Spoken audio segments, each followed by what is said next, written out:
Alam mo anak, habang pinapanood kita ngayon suot mo yung toga mo, nakangiti sa harap ng kamera, hindi ko maiwasang bumalik sa mga panahong maliit ka pa.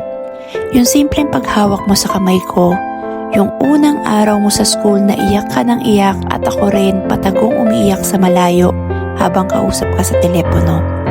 Hindi ko akalain na ganito kabilis yung panahon. Parang kailan lang tinuturuan ka namin magsulat. Tinatali yung sapatos mo, pinupunasan ng luha mo sa tuwing nadadapa ka.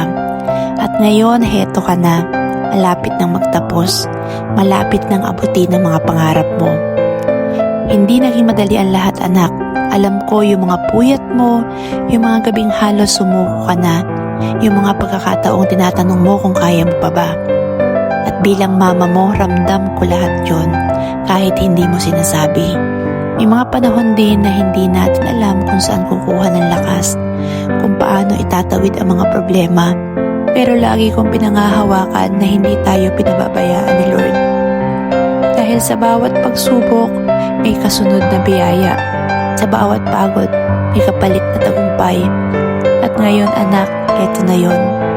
Isa ito sa mga bunga ng lahat ng paghihirap mo. At higit sa lahat, patunay ito kung gaano kabuti ang Diyos, kung paano niya tayo ginabayan, kung paano niya ibinigay ang lahat ng kailangan natin para makarating sa moment na to. Sobrang proud ako sa'yo.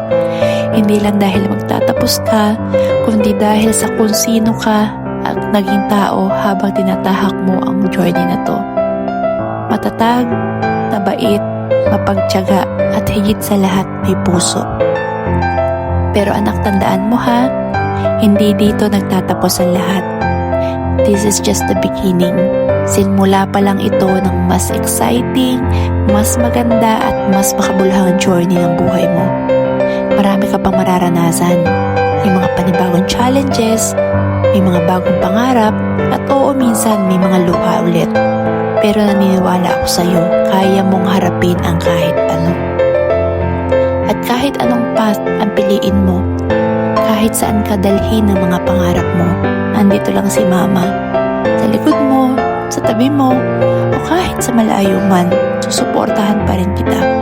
Hindi ako mapapagod maniwala sa'yo, hindi ako mapapagod ipagdasal ka, at hindi kailanman mawawala ang pagmamahal ko sa'yo. Kaya sige lang anak, abutin mo lahat ng pangarap mo. Lumipad ka dahil nandito lang ako. Palagi nakaalalay, mahal na mahal kita at sobrang proud ako sa'yo.